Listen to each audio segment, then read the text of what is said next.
Miami, Miami, Miami, Miami, Miami, Miami, Miami, Miami, Miami, Miami. It feels like Miami.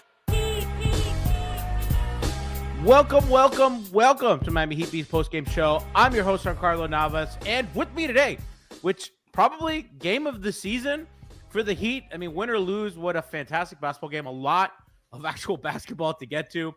With me today, producer for the show today, Franky G. We got shooters. They got shooters. Shots were fired. They got actual shooters. Real shooters. They got real deal shooters. We also have Kyle Scarlett today. What's up, Kyle? Yo, we got trolls too. Clearly. We got trolls who are also shooters, who are also real deal shooters, who also are great basketball players and hilarious personalities on and off the court. So, guys, listen, for me, pound for pound, game of the season, this and one of those Cleveland games, all fantastic. I thought the back and forth today was incredible. I thought you saw so much from both sides. I think it's rare the GGs we both played well type games. I mean, really, this came chat saying nah. Like chat's like, nah, this game was a fucking banger. This is the kind of shit that I'm like, wait a second, the greatest sport in the world. It was awesome. Kyle, I loved it. I thought, and we're gonna get into all the nooks and crannies of the game, but just like zoom out, and I shouldn't be happy after a loss because it's heartbreaking, but that was fun. I thought it was fun. It's funny because Taylor Rooks was talking to Spo what needs to happen down the stretch, and he completely ignored the question. Is just like, yeah, this is a great basketball game, and I feel competitively like you got two teams that are just desperate to win, and I kind of saw that. Like there was an answer for every play. Even Ja would go down and make a layup. Davion came down, hit a three, and it's back and forth. Bam is recreating the Jason Tatum block. It's just I just felt like it was a really competitive game. I'm annoyed it ended in the loss. I'm annoyed that we got kind of the Kawhi Leonard bounce on the rim. Thought it was coming off. But that was payback for the Duncan three that bounced in. Yeah. I think it was a really fun game to watch, though. It was gritty, which I think is both teams, even though grit and grind is more of Memphis thing. That's a Miami thing too. Like I know that Memphis is grit and grind, but like that's the kind of shit that this franchise was built on. That's like the Pat Riley, Alonzo Mourning way that Eric Spoelstra has adopted. I know that they've been a little more Hollywood since the big three and all that, but I mean at their core, I think they're as much grit and grind, without the PR is just different. Yeah, and also I think the offense flowed interestingly tonight. I mean, it didn't come in the committee it did. Didn't come in the committee it did in Boston, and especially if you think about earlier in the season, coming off back-to-backs, they got smacked by Memphis. Actually, coming off a back-to-back, it just didn't work out playing them in Memphis. So for them to come off of Boston and play Memphis hard, I think that was also impressive to me. It kind of showed back-to-back and traveled. Like it wasn't back-to-back at home. Like they were in Boston last night. They traveled coming back. It's not easy. So Tyler Hero was amazing. And he started off kind of wobbly. And he just the thing, I think that's something we've talked about throughout the season. And in this game, he showcased his shot creating ability.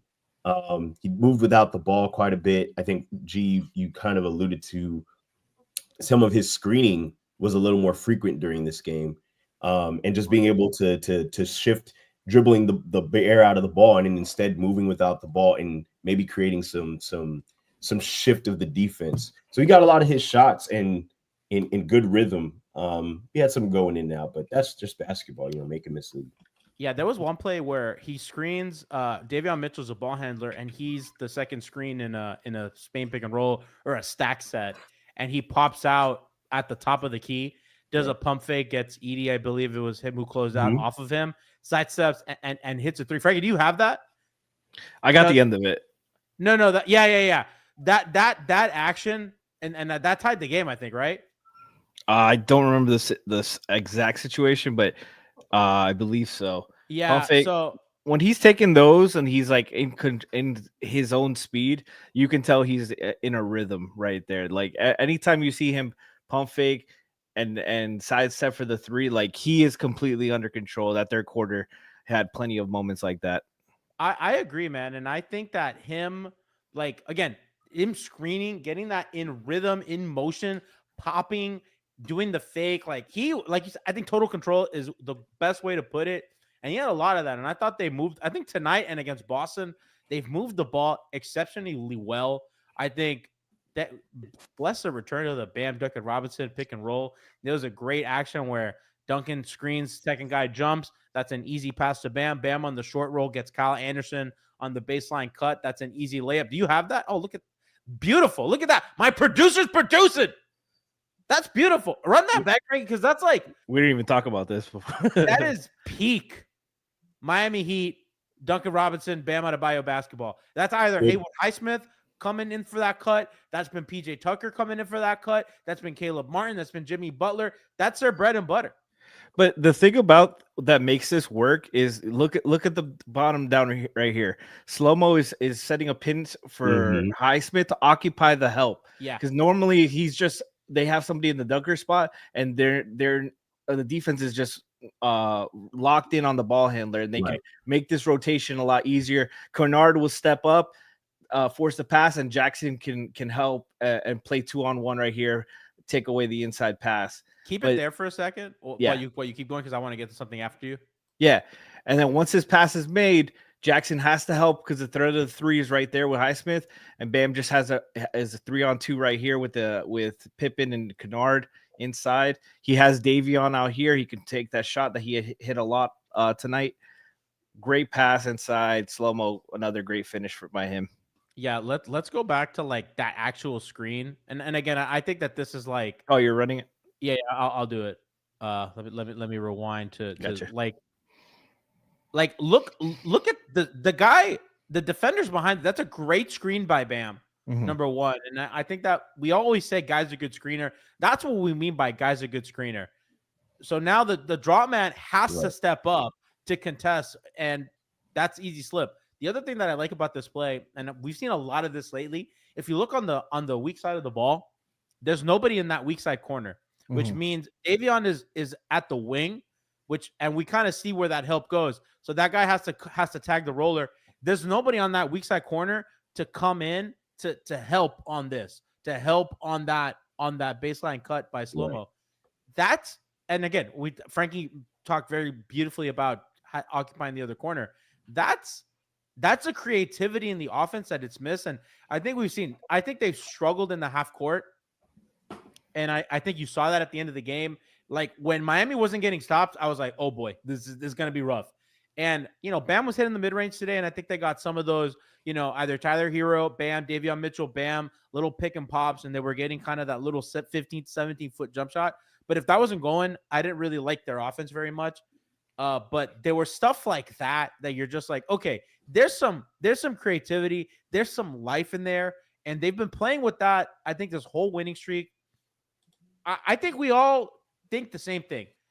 We don't think that they're going to go in the playoffs and going to make some noise and have some crazy first-round upset. They don't have the star power for that. But I think what we want to see is them to play these young guys and to see a little bit of life. Like, what the fuck are we have to look forward to next year? Have some goddamn pride. And I think this win streak has been a little bit of that pride. I think tonight, you saw that on the second night of the back-to-back, fighting to the very fucking end, the effort. You needed a ridiculous bounce by Ja Morant to get in. I'm really proud of this group. I'm really happy. And I just think that, I'd like them to tank. Frankly, I think that it's just better for them to increase their lottery odds. But you can't watch tonight and be like, yeah, just sit Bam and Hero for the rest of the year. I think they need these games to have a good mind going into next season, because you just don't, I don't know, man. You don't want to torpedo their spirits. And I think today, although soul crushing, incredible basketball, and I think that, both sides should be really, really happy with their play tonight. I agree with that. And we talked about learning, right? Just the learning experience, where we'll learn, hey, you're 7 feet.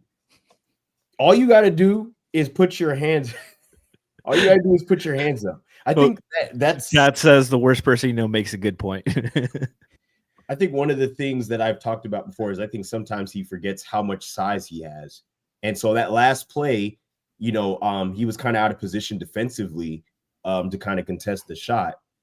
But I think if a different set of experience, he knows now, hey, look, I don't need to guard completely. I'm guarding a point guard. I just need to get my hands up and give a good contest. If the person makes the shot, they make the shot. Great. That's, you tip your hat to them. But I think that's just one of those things where you're saying, play the young guys, see what they have, see what they can show.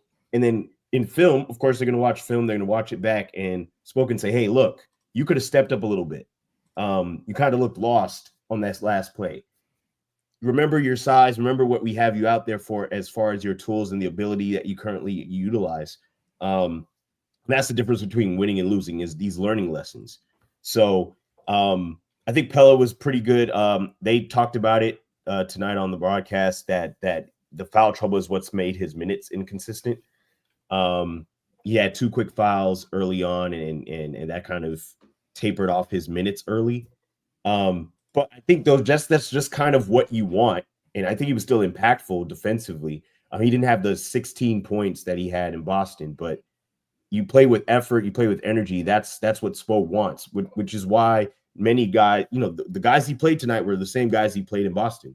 You want that effort. And I think also as well, to your point, G, is as far as wanting to kind of up their spirits. I think Davion is another good piece to that. I think his energy and the edge he plays with is something that I enjoy. I do think that there are times where I feel like he's going too fast. That's just something, so he's still technically a young point guard.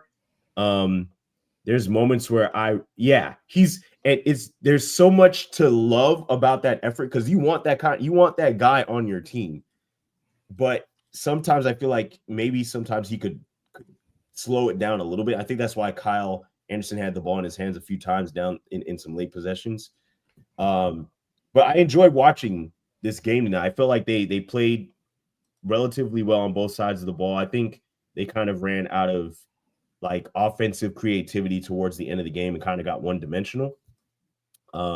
They always do, though. Like, I think that's kind of like their problem, and it's why like I had that. And Franky, you're not in your head. That's why I had like that concern. Like down the stretch, I was like, oh man, like if they don't get stops, like I don't trust them when they're not pushing the ball. So yeah, it gets too one-dimensional. There's not enough it was like 4 or 5 straight possessions where one guy got the ball and nobody else touched it, and the shot went up. It was Tyler once. I think I don't remember if it was Davion or someone else. But Bam with one there too, and it was just like contested looks. It wasn't. Chad says, "I wish Kyle was in there."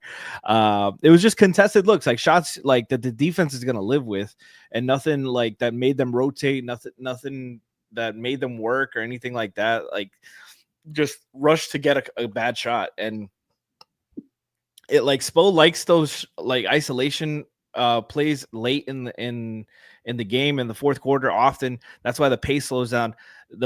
Every team slows down in the fourth quarter. That's not a secret. The Heat stays the second slowest team in the fourth quarter, though, and that's way too slow for them at times. I liked when they were getting going early offense, aggressive to the rim. I have a play here where late that Bam attacking transition, head of steam, attacking Jaren, who had the 5 fouls, got to the basket. Like those are great shots. Like this is something that we want to see. Put your head down, get to the cup. This shit where we're taking turnaround and contested shots with 16 on the clock, like that's bailing the defense out. Especially when Jaren had 5 fouls. By the way, quick shout out to Just Jared, resubscribe with Prime. That's 27 months at moral victory season. Correct. We're back on that. No, Franky, I totally agree. And like Tyler had that one where when he got the 5th foul, where he attacked. It was Ja and him, and he just fucking went at him. And I tweeted out like, I'm proud that he even went at that. Oh, for sure. And shout out to Tyler because during this win streak, he's been attacking the paint aggressively. When his shot, like the losing streak, his 3-point shot wasn't falling, but he was being aggressive, taking what the defense gave him, attacking inside a lot. But a lot of it was settling still. Like this win streak, he's put his head down a lot more, got to the free throw line a lot, 7 free throws tonight. Like that's what you want. You want him to set the tone if you're a lead guard, this is who you have to be at times. Like it's not always going to be catch and shoot, wide open threes, pull up a step back threes and stuff like that. Sometimes you got to put your head down, get to the cup, put 2 feet in the paint, draw the defense in. And he did a great job tonight of balancing out. You have you have the play with the floater where he hit the floater to tie the game. Yeah, right here. Yeah, I love that because it's exactly what you're talking about. It's like I got to get in the paint, and we talked about it. Pause it, Frankie. We talked about it. We're like in our chat. Tiff is like, or I don't remember if it was Tiff or you or somebody's like, did he go for the tie or they go for the win? And we, I said what the defense gives you, and I think Tiff says go for the tie. And I love that Tyler. You can run it. He's going to kind of try to come off the screen. He's a little off balance here. He didn't take the 3, and he went in the paint. And I love that he did that. I love that he's like, fuck it. I have the space. If you go back to like kind of when he comes off over here, he wants to take that. But Memphis is on him. He's not going to have the balance. He has the angle. He has an angle to attack, and he does the Kyle Lowry, which I love. The ass to the other person's hip to hold them back. Dribble. He gets that space. Uncontested floater because Jaren's kind of falling back and he hits it. And I like that. Head down, great in like a calm shot in rhythm. Like, we've talked about the lack of ball movement in the fourth quarter, but that was kind of one of the moments of individual brilliance that, he worked the angles. He leveraged his shooting because they clearly did not want him to take a 3. Memphis played him for the 3 and he ate that space and he had that floater. But I think for the rest of that fourth quarter, Lou, you are very different than Lou Kyle. Anytime they were in the half court, they didn't have great ball movement. That was their bread and butter the entire game. And I think some of the plays that come to mind is Tyler goes to the paint for a mid-range shot, and he ends up getting kind of stuck and having to take like a fadeaway that's contested, which it gets the ball back into Memphis' hands. Memphis gets the ball. And I think that some of the lack of ball movement, and you can correct me if I'm wrong about the correlation here, but some of the lack of ball movement and not getting a shot out of the possession enabled Ja to get up the floor really quickly and get some of those fouls that ended up being called. And it really kind of changed the pace of the game as far as both offense and defense, which Davion didn't change his play on defense, which I love. He still played aggressively as far as playing Ja strongly, but it not getting one of the things about having more possessions but not scoring out of those possessions is you give the other team more opportunities to get the ball and create something. And so I think they could have early on. We played that earlier play. Some of that ball movement to me, I would love to see that in the fourth quarter where you are a little more creative on how you get your buckets, especially which I don't, Tyler's on a heater tonight. I think he was really good offensively, and I get that. But as a game progresses, of course, the defense is going to tighten up. So you want to be more creative with the offense so that you offset the defense keying in on Tyler. Like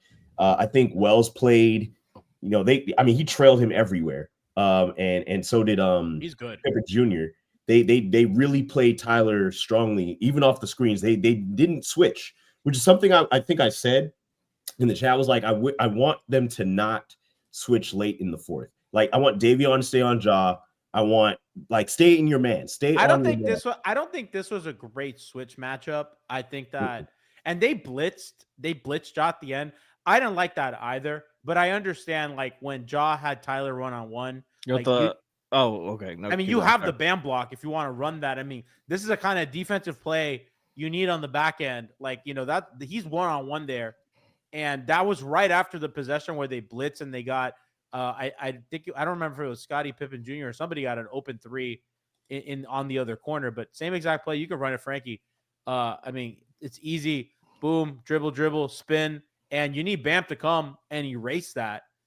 Do you have this whole play? Because No, I don't have the yeah, other it one. ends there. Yeah, no, poor Pell. Yeah, the previous one, like you said, Pell and they were looking for the Tyler mismatch, and Pell blitzed, and that made Bam rotate to the next pass and left Jaren alone. They made the pass to Jarrett. I'm sorry, to the corner, and that guy hit the shot.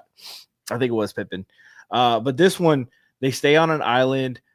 Pell goes to help late, and I think Pell helping late really forced him to go left with that, because you see he spins, he feels Pell there coming, and then Bam with a great rotation. Only way the shot could have gone, and Bam was there ready for it, and they got to go out and running. Like it was great defense, but credit to Tyler because he held his own. He didn't give him a straight line drive either. He got beat on the spin move, but it went right into the help defense. So And listen, like that's all you can ask for. Jaw's a great player, and Jaw's gonna get like those things on offense. And I think it's like, Tyler's your worst defender, and I that's just, it could be worse. It could be worse. I don't want to rag on the guy too much, but yeah, I wasn't a fan of the blitzing either. I thought that kind of and real quick to touch on him. Yeah, I don't want to get on Pell because he's played awesome during this win streak, but I thought that fast break the pass right after that, yeah, and I think that's a really high leverage possession, like that. In a way, that was the game, and I'm like, oof, like he needs to go and dunk that, or he needs to take it to the basket. I think he saw Ware and he made a decision. Again, that's a lot. The game moves very fast. I don't blame him, and I think that one of the reasons we want these guys to play is because we want them to have this experience. We don't want the first time that he does that to be in a playoff game. 100%. Yeah, like I think that's a good learning experience, and I'm sure like in the film room they're gonna say like, hey, listen, he's also one of our more athletic guys. Yeah, like you got to go up there. How much time was on the clock, by the way? Just you mentioned the time. It was under a minute, wasn't it? Are you talking about the Pell pass? That last. Can you just run it back real quick? I just want to touch on. Well, we didn't have the Pell pass. It was just a Bam block, but there wasn't a lot of time. We already it wasn't a ton of time left.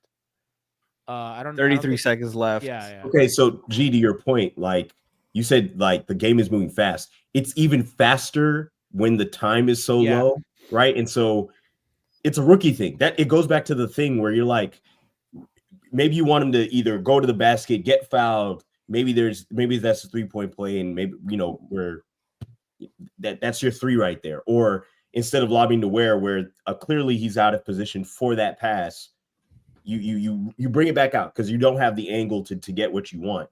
And I guess that's what I wanted to emphasize, the point that you brought up as far as the time. Like time goes fast in a game anyway, but when you get under a minute, the clutch players slow that time down. They're able to make decisions. And the more experienced players. So like I want to make this like this is an experience thing, and I don't want to make this an indictment on Pell. It was more of like that's a young guy moment in a big situation. It's a coachable moment where you tell him a couple plays there where you just a little too over aggressive, like not bad ideas. Like that's what I love about Pell's game. Like it's never like he's never doing anything selfish or anything like that. It's always just for the betterment of the team. He's trying to make the aggressive pass or aggressive play. But you got to reel him in a little bit and just teach him like time and situation. But he was great. 5 stocks tonight, 4 steals, 1 block, 3 assists. Like Pell, like you said, this is a learning experience. This is why, like, even though like I want them to get a great pick, obviously to add to the core, like Bam 34 minutes, heavy load offensively. So is Tyler. Ware huge game, 13 and 15, like Pell and 35 minutes. Like this is what you want. You want the young guys leading the charge, not the guys who aren't going to be here part of the next build doing it. You're muted, G.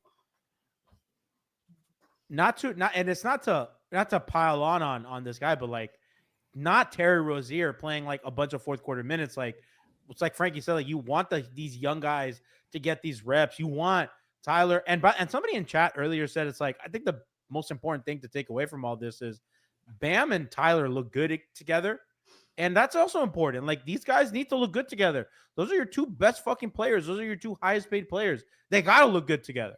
Yeah. So, Yeah, and they had been like going back and forth for much of the season where Bam was struggling, Tyler was playing great. Bam figures it out, Tyler starts struggling, and now like I don't even think Bam had a great game today. The fourth quarter, like he started off really great. The fourth quarter offensive shooting was rough, 3 for 10. I mean, defensively, he was outstanding. Fucking held Jaren Jackson to 13 points. Jaren only got 11 shots up because Bam was everywhere there swarming. Dude, there was a possession where Bam gets an offensive rebound and JJJ and like two other guys are on him. And he hates Jaren Jackson. He's so blinded by hatred.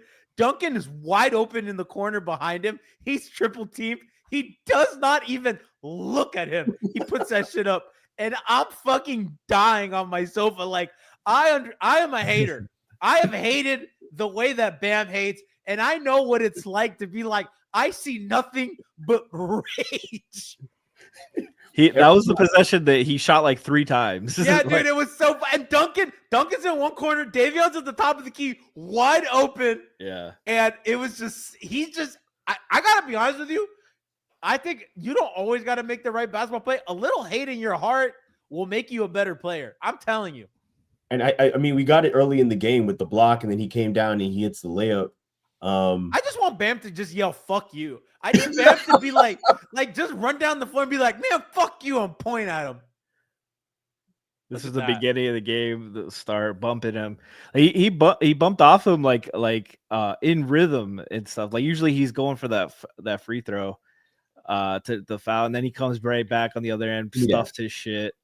Dude, I had to open the door for the fire department in my building because they had to check. Comes back again. The game had just started, and they're here for like a minute. They're just like, "Oh, we're just making sure to check your fire panel." They leave. I'm like 9-0. He hates. He really does hate him. He fucking hates that guy, dude. He despises him. He's just fueled by rage. I don't see him that aggressive every game. Like, Bro, you ever play sports fueled by rage? You play. You just play different. You cannot recreate that. Like, and I wish he played with that edge every single night. Like, I feel like sometimes he plays too. The only other time he does it is against Miles Turner. That's the only other guy he hates more. That's another guy he absolutely despises. He does it for Pops. He does it for Pops too. Anytime he plays the Spurs, when Pops is there, he has a statement to make about the Team USA. Every time. 12-0 personal run fueled by hate. That's what it's all about, baby. That's the sport I fucking love. You remember D-Wade against the Knicks? That was all hatred. That was 55 points of pure Kino Primo Cartagenian white hatred. I love it. Purell. That shit was pure, clean like Purell hatred. I love it, man. I love this fucking sport. I'm so back, man. I gotta be honest with you. I've been so like the whole wins. It's so funny that a loss is what fired me the fuck up. It was just fun. It was a really good game. Like it was like, the Heat made mistakes, but Memphis made mistakes too. Like it was a competitive game, well played by both sides. And man, just fucking couple more plays go. Like this was like 2 plays swing in the Heat's possession favor, and they win this game. And you're riding a 7-game streak and possibly going 11 in a row with the next 4. Real quick, I want to touch on. I mean, Ware had a fantastic game. I mean, I think that. I mean, he had 2 blocks in the fourth quarter alone. Thought his activity was really good. I thought his defense was good. He hit a huge 3 later in the game. Gets the block, comes down. Tyler aggressive, trailing 3. Yeah, I mean, you love that. That was a big shot for him because he has not shot the ball well.